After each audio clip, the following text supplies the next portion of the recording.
Welcome back नाजरीन।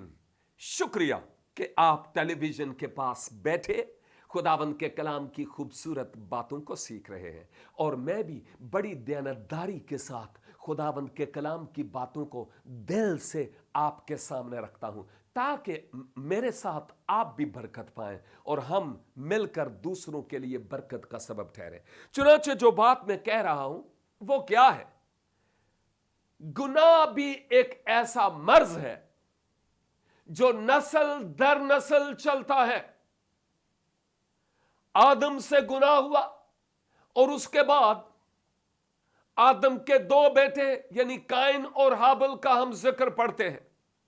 आप जानते हैं कि काइन ने हाबिल का काम तमाम कर दिया था। किसने बताया था काइन को कि ऐसे कत्ल किया जाता है? क्या काइन ने इससे पहले किसी का कत्ल होते हुए देखा? क्या काइन ने किसी की मौत वाकया होते हुए इससे पेशतर देखी?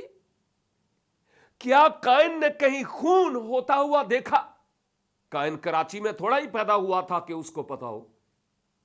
यह बातें तो उसको मालूम नहीं थी। लेकिन कैसे यह हुआ कि काइन ने अपने सगे भाई का काम तमाम कर दिया, पत्ता काट दिया, जिंदगी का चिराग गुल कर दिया? कैसे? मैं आपको बताऊं, वो गुनाह जो आदम से मौरूसी तौर पर उनको मिला, उस गुनाह के सबब से ही अब काइन की जात में गुनाह आ गया, जिस सबब से अब काइन भी हासिद होता है, लड़ाकू होता है, F-16 बन जाता है। और आप देखते हैं, यूं लगता है जैसे वो कराची का रहने वाला था। उसने अपने सगे भाई का काम हसद और जलस के मारे तमाम कर दिया। एक खुदा के खादिम जिनकी एक किताब पर मुझे कुछ काम करने का इत्तेफाक हुआ, आपने उस किताब में यह कहा कि जी सबसे पहला गुनाह, यानी आसमान के बाद की जमीन की बात कर रहे हैं, सबसे पहला गुनाह इस जमीन पर हुआ जो मौजूदा इराक है। सबसे पहला कत्ल इस जमीन पर हुआ जो मौजूदा इराक है। सबसे पहला खून इस जमीन पर बहा जो मौजूदा इराक है। सबसे पहली कब्र इस जमीन पर बनी जो मौजूदा इराक है। सबसे पहला ऑपरेशन इस जमीन पर हुआ जो मौजूदा इराक है। ऑपरेशन? जी, आदम की पसलियों में से एक पसली खुदा ने निकाली और पसली से पत्नी बनाकर आदम के पास लाया। इस ऑपरेशन की बात करता हूं। और फिर उसके बाद आप जानते हैं, आदम की आज तक, यानी इस सदी ईसवी तक, आज जिस माह, जिस सन, जिस डेट में मैं और आप हैं, आज तक यह गुनाह जूं का तूं नस्ल दर नस्ल मुंतकिल होता चला आ रहा है। कैसे? क्या आपने कभी सुना कि आपने एक बकरी पाली हो, जब वो बड़ी हुई हो तो बकरी ने बिल्ली के बच्चे दिए हो? आप हंस रहे हैं। क्या कभी ऐसे हुआ? नहीं। अगर आपने एक कुतिया पाली हो, और क्या कभी ऐसे हुआ कि उससे चूहे पैदा हुए हो? नहीं। अगर आपके पास थोड़ी सी जमीन हो, अगर वहां पर आपने आम का पेड़ लगाया हो, तो आम के पेड़ के साथ कभी आपने देखा कि मिर्चें लगी है? नो, नहीं। अगर आपने कद्दू की बेल लगाई हो, تو کبھی ایسے ہوا کہ اس کے ساتھ لیمن لگے ہوں، لیمو؟ نو. کیوں؟ کیونکہ ہر کوئی اپنی اپنی نیچر اور اپنی اپنی فطرت اور خصلت کے عین مطابق پھل دیتا ہے. آج کا انسان اسی طرح سے اپنی نیچر اور فطرت جو جد امجد یعنی آدم سے اس کو ملی اسی کے مطابق خون کرتا ہے. دنیا میں پولیس، فوج، رینجرز، یونائٹڈ نیشنز اور بے شمار ایسے ادارے اور ایجنسیز ہیں کہ کسی طرح سے اس کرپشن کا خاتمہ ہو جائے. لیکن دن بدن کرپشن اور بڑھتی چلی جاتی ہے، قتل و غارت اور بڑھتے چلے جاتے ہیں، خون خرابہ اور بڑھتا چلا جا رہا ہے. کیوں؟ کیونکہ خدا کے کلام کے مطابق ہم سب نے گناہ کیا اور خدا کے جلال سے محروم ہے، یعنی خدا کی قربت میں آنے سے محروم ہے.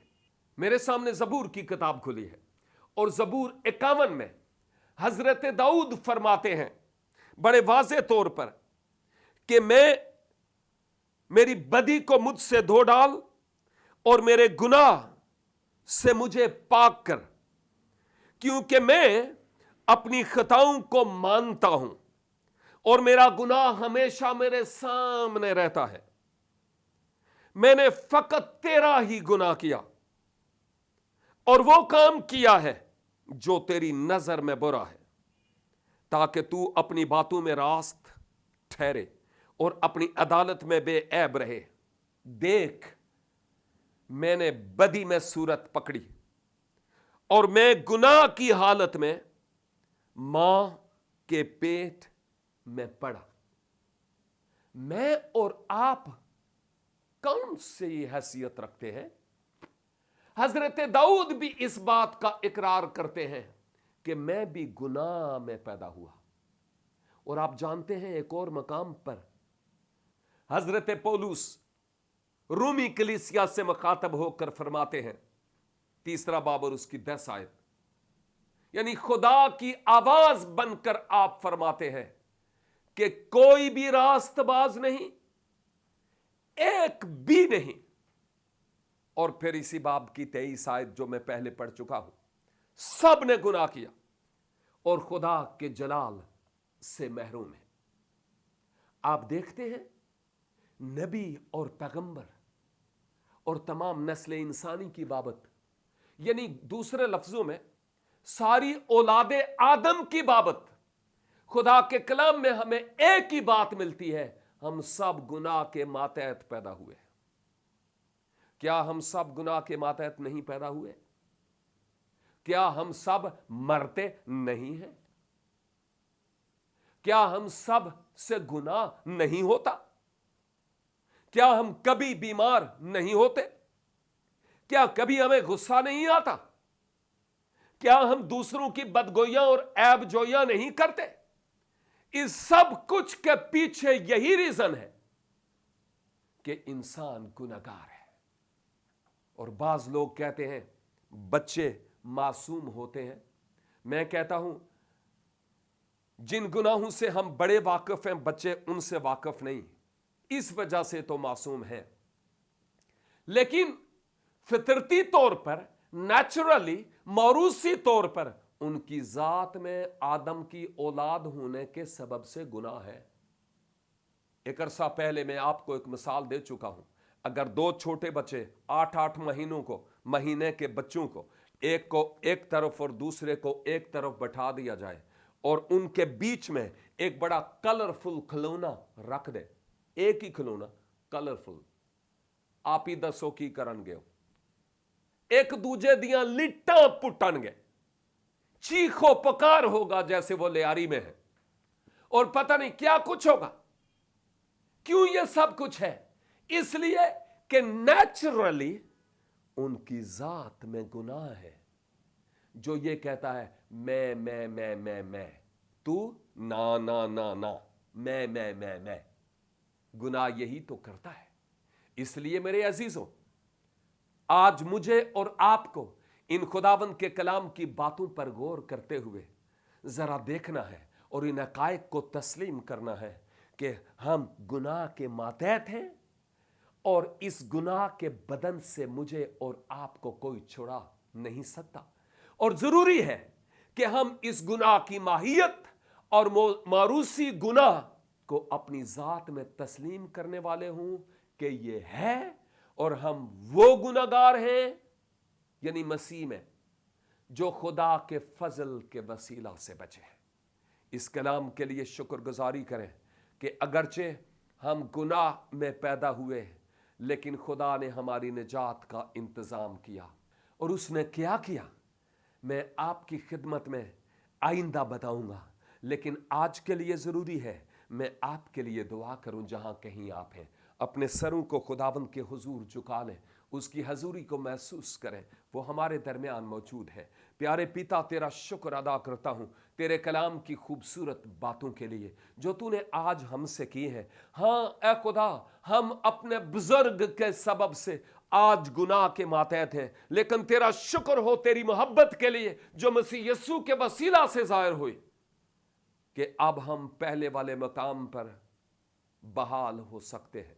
हम तेरा शुक्र और तेरी तारीफ करते हैं इन तेरे मुकद्दस कलाम की खूबसूरत बातों के लिए। हमें बरकत दे और अपने लिए इस्तेमाल फरमा। खुदावंद यीशु मसीह का नाम लेकर दुआ मांगते हैं, आमीन। Thank you very much. देखते रहिए प्रोग्राम चिरागे राह सिर्फ गवाही टेलीविजन पर।